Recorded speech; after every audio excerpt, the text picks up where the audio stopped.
So on behalf of the City of Boston Veterans community, I want to welcome everybody to Marine Corps Week here in the City of Boston.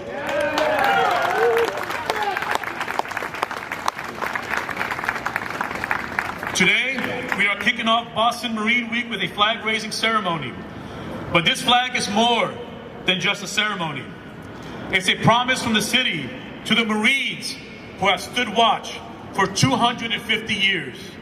Boston sees you. Boston honors you. And Boston will always stand with you.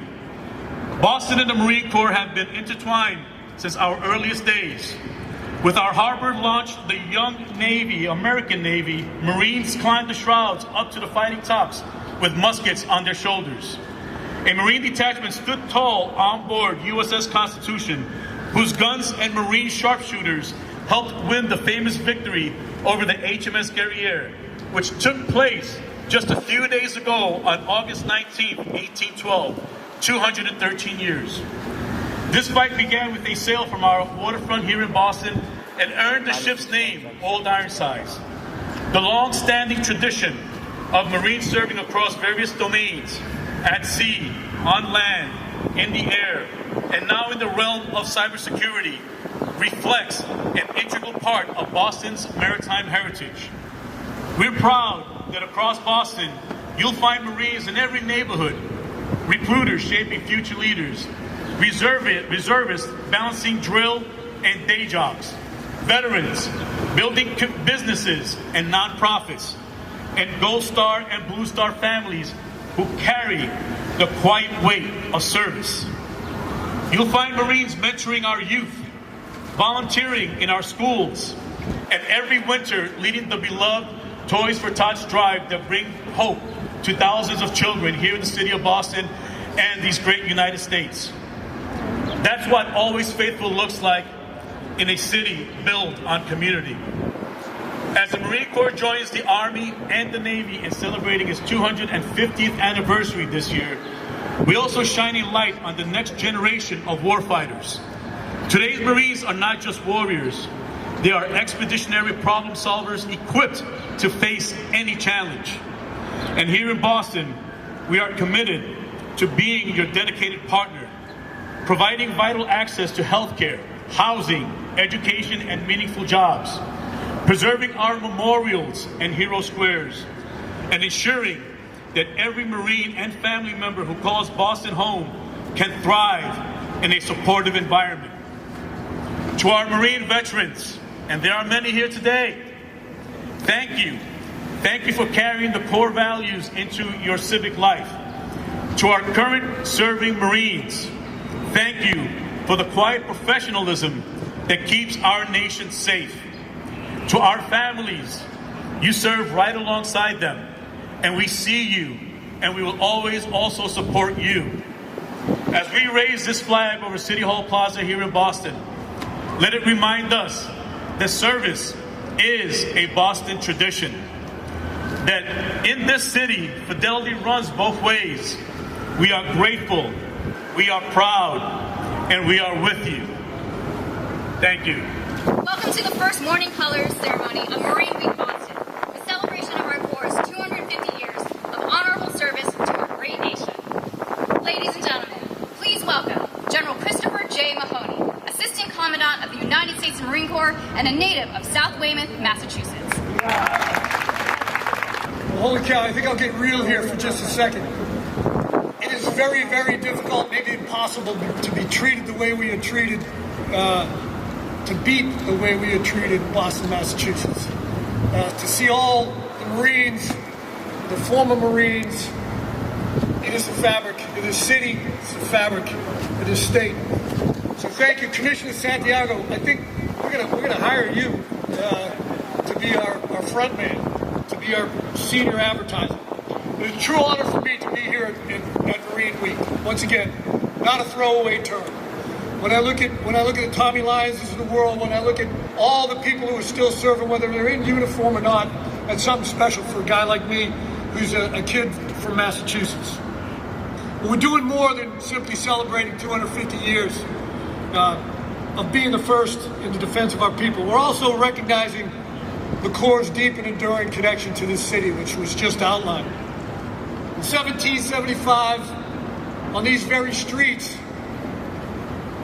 we began a fight for an idea, an abstract, an aspiration. And ever since, people from the Commonwealth have stepped forward to wear the cloth of this country to defend the things that we hold dear. That's why it carries special meaning to hoist the Marine Corps flag next to the Stars and Stripes, next to the flag of Massachusetts, next to the city flag of Boston.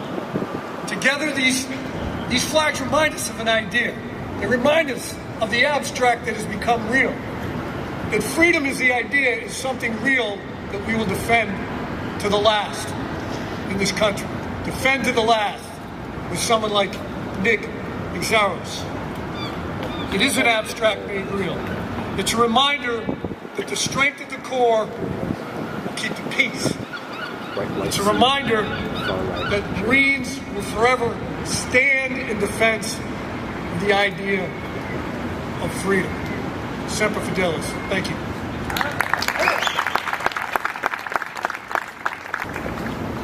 Thank you, General Mahoney. Ladies and gentlemen, we are honored to be joined today by the Mayor of Boston, Michelle Wu. Please welcome Mayor Wu. This year marks 250 years since Paul Revere rode into the night, alerting his fellow Americans that the time had come for our values to become action. 250 years since the Battle of Bunker Hill, where Boston farmers, merchants, and artisans gathered to take a stand, announcing to the world that we were greater than the sum of our parts and that we would not go quietly.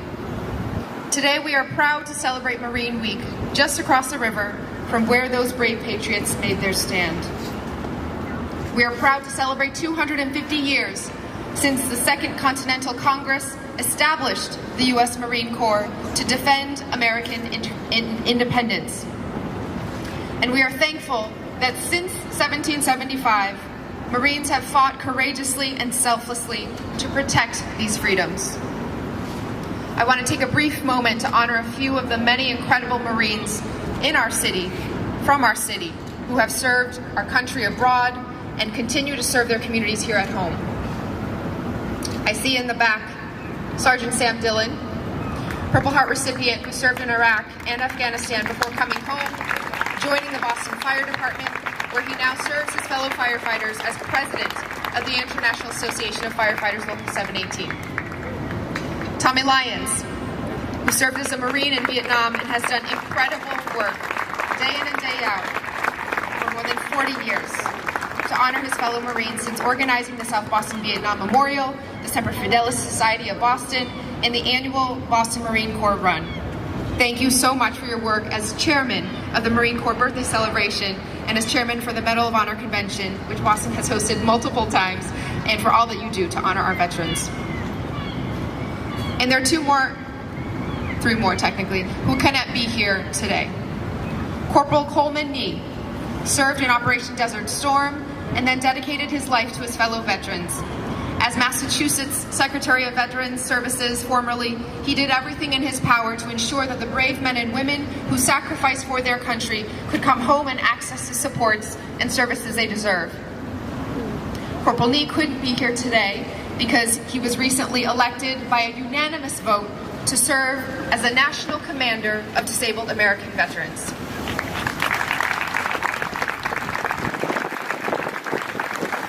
And I want to give a shout out to someone who is watching from Puerto Rico, Lance Corporal Tony Molina, a Purple Heart recipient who served in Vietnam and later spearheaded the creation of the Puerto Rican Veterans Memorial in the South End, the only monument in the mainland United States honoring the patriotism of our Puerto Rican veterans.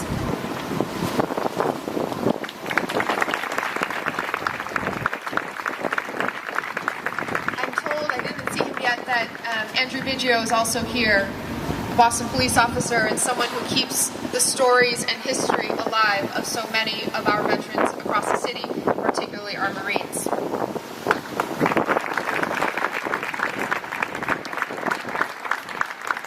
And finally, maybe most personally for me, someone who is watching from above today. I want to honor my dear friend, my loving next door neighbor, the real mayor of Rosendale, Marine Joe Capuccio, who passed away earlier this year at 100 years old. He served on Iwo Jima in World War II, came home, became an iron worker for the next 30 years, and then made our neighborhood his home and the corner that he took care of every single day. So as the police officers have been outside protecting my family and our community, Joe was always outside protecting the police officers across the street.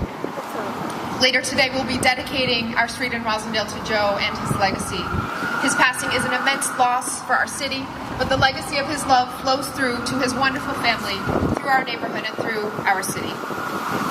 These brave Boston Marines embody the strength of our spirit of service.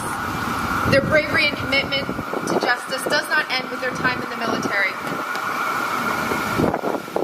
At every turn, they continue to protect our communities, championing veterans' access to life-changing services, rushing into the flames to save our residents, organizing memorials to make sure this country never forgets the sacrifice of their brothers and sisters, and stepping up every single day to ensure that we never forget freedom is not free, and that those who have risked everything, who have given everything, and their families deserve every bit of respect, support, and remembrance every single day of the year. I want to thank everyone who's here to commemorate all of the accomplishments, the history that we celebrate here in Boston, and the history that we are still making.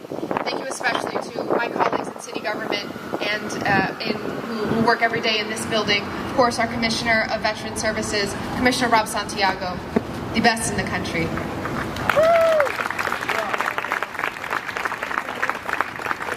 And also, my colleagues on the City Council, thank you to Councilor Aaron Murphy and Councilor Ed Flynn. Thank you all for coming, and thank you for your service.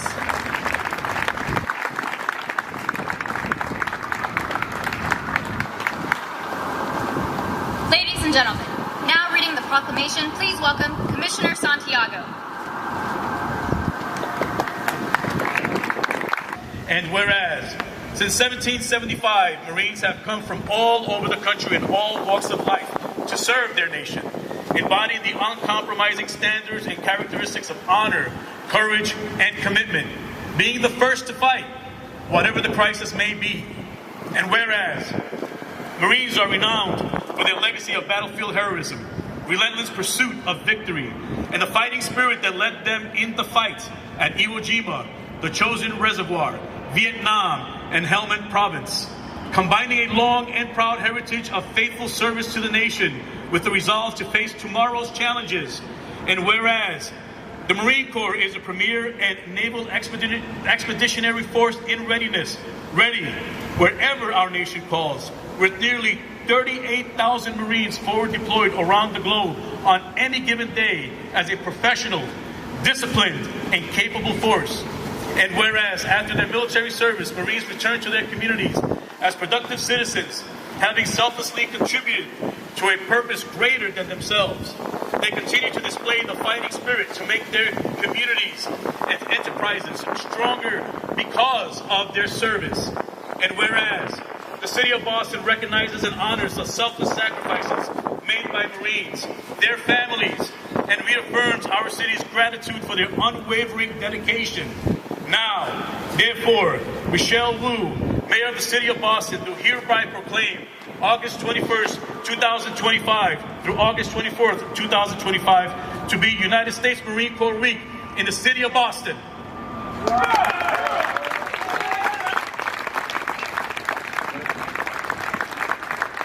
From August 2025 to August 24, 2025, and in recognition of the United States Marine Corps, Mayor Wu orders the Property Management Department to raise the Marine Corps flag on the third flagpole on City Hall Plaza in place of the City of Boston flag. Signed, Mayor Michelle Wu, City of Boston, this date, August 21st, 2025.